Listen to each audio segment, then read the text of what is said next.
discuss the verse from Surah Anbiya. Innal arza yalso. Yes, I understand. Here, al-ard can be treated in two ways, or in fact in three ways. One is generally the land, the earth. And this is a phenomenon which has been mentioned elsewhere in the Holy Quran repeatedly, that after a prophet came, the control of the land was shifted from the hands of those who rejected those prophets to the hands of those who followed. This is how justice was preserved until it was again destroyed by the people themselves. This is a general common rule. And in this respect, when you say Allah, it means earth generally speaking.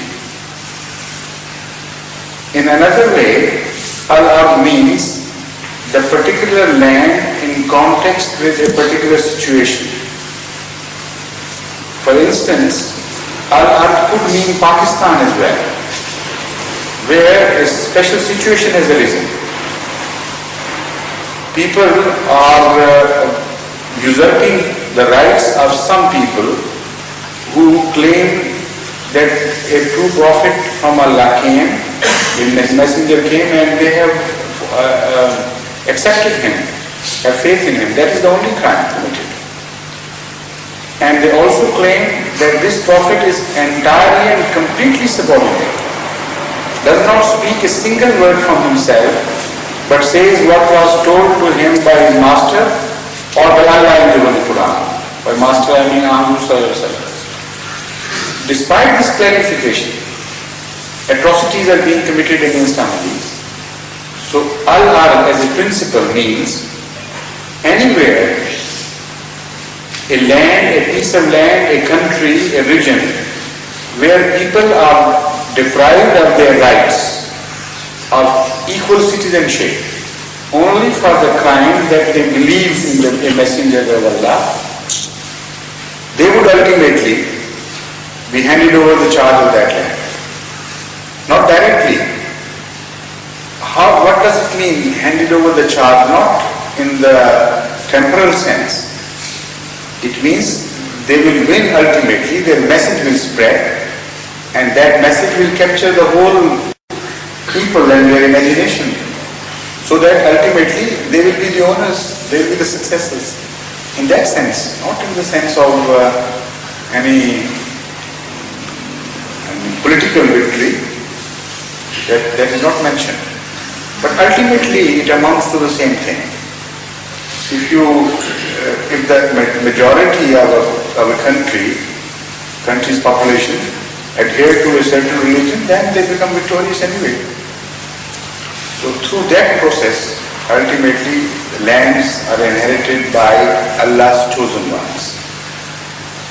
Now the third is al-ard, the land of Palestine, or Arze Sham, as Muslim has mentioned.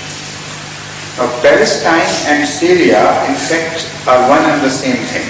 If that is the question, that may be, the word Syria may be bothering you, why we use Syria against Palestine. People forget that geographies are not fixed things. They change with history. There is a present geography and a historical geography. So when you speak of Sham, it does not mean the country which is contained in the present boundaries. It means Sham known to the religious world of old, in which various prophets appeared, and Palestine was a part or a central part of that Syria. It was only recently that it was taken away and three countries were created out of one: Lebanon, Palestine and Syria. Previously it was not the situation.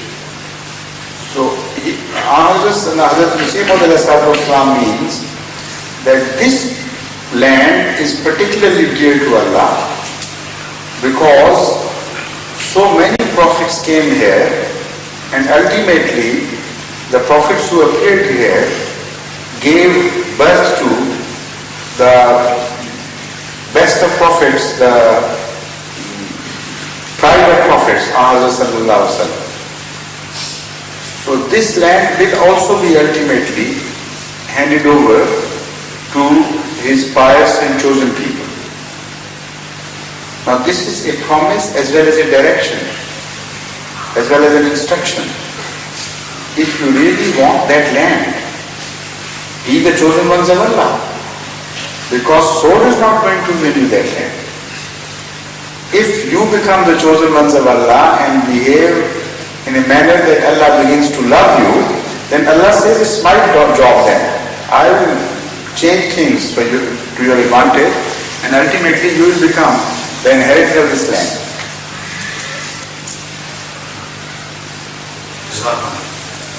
There's only time for one question left. So because you are just a guest, temporary guest, I will give you the opportunity, please.